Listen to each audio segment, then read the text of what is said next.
कर्मण्येवाधिकारस्ते मा फलेषु कदाचन मा कर्मफलहेतुर्भो मा ते सङ्गोऽस्त्वविकर्मणि।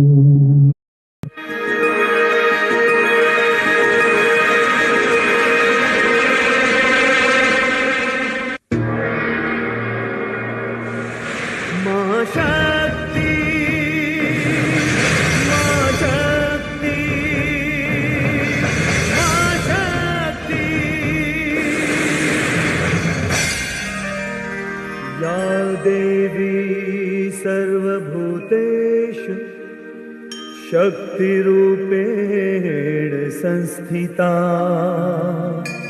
नमस्तस्यै नमस्तस्यै नमस्तस्यै नमो नमः।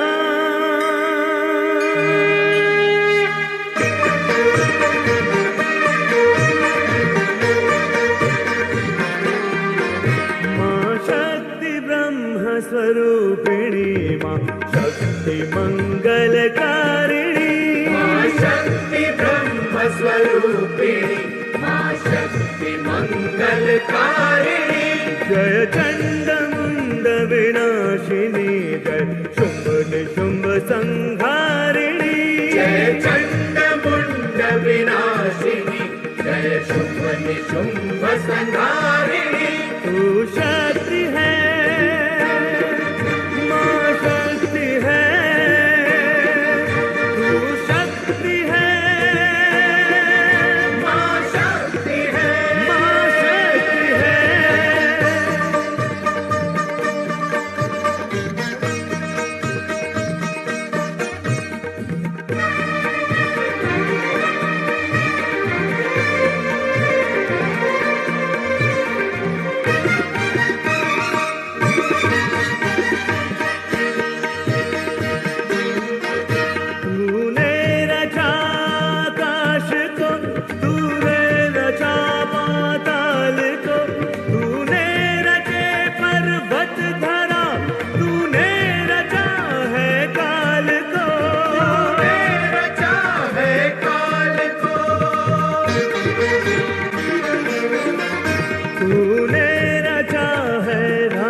श्री घनश्याम को।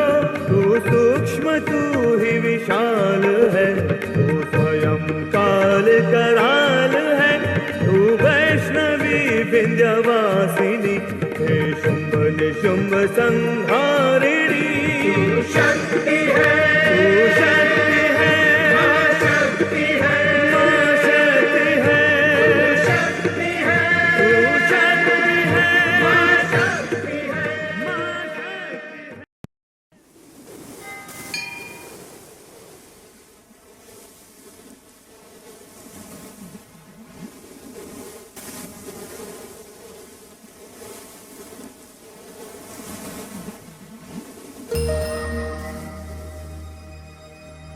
मैं अतीत हूं।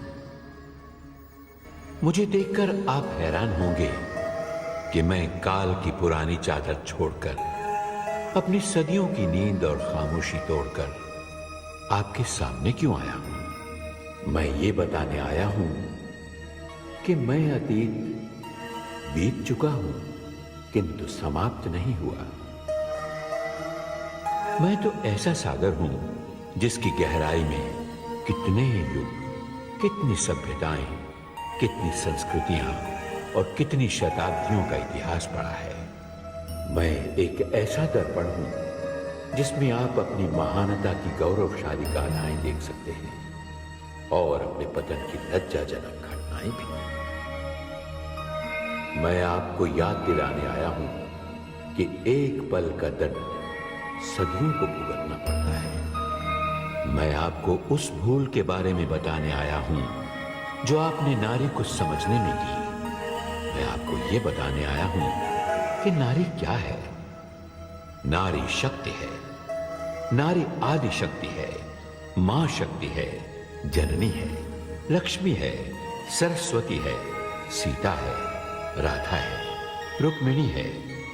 नारी ने जन्म दिया राम को, कृष्ण को, बुद्ध को, महावीर को, नानक को, कबीर को। नारी ने सीता बनकर अपने राम के साथ वनवास के कष्ट उठाए। सावित्री बनकर अपने पति के प्राणों के लिए यमराज से लड़ी। सीता का अपहरण रावण ने किया, मगर अग्नि परीक्षा देनी पड़ी निर्दोष सीता को। व्यवस्था और परंपरा के नाम पर द्रौपदी को 5 पतियों में बांटा गया और उसके अपनों ने ही भरी सभा में उसे नग्न करने का प्रयास किया। और इस भूल का परिणाम है महाभारत, कौरव वंश का समूल नाश। मैं आपको सावधान करने आया हूं, मैं आपको चेतावनी देने आया हूं कि अब भी आपने नारी का सम्मान नहीं किया, उसका गौरव उसे वापस नहीं लौटाया। अगर अब भी दहेज के नाम पर उसे जिंदा जलाया जाता रहा, अगर अब भी मां के गर्भ में उसकी हत्या होती रही, तो विश्वास कीजिए कि आने वाले सर्वनाश को कोई नहीं रोक सकता। संसार की कथाओं में आपकी कथा तक नहीं रह जाएगी। आइए, आज मैं आपको नारी की उसी महानता के दर्शन कराता हूं जो ब्रह्म शक्ति है, मां शक्ति है। यह उस समय की बात है जब कुछ भी नहीं था, मृत्यु नहीं थी क्योंकि जीवन नहीं था, अमरता नहीं थी क्योंकि हिंसा नहीं थी, दिन और रात का भेद नहीं था क्योंकि प्रकाश नहीं था, ऊंचाइयां नहीं थी क्योंकि पर्वत नहीं थे, गहराइयां नहीं थी क्योंकि जल नहीं था, अंधकार था, केवल अंधकार। और उसी अंधकार में एक हलचल हुई, एक इच्छा जागी और आत्मा का पहला बीज बोया गया।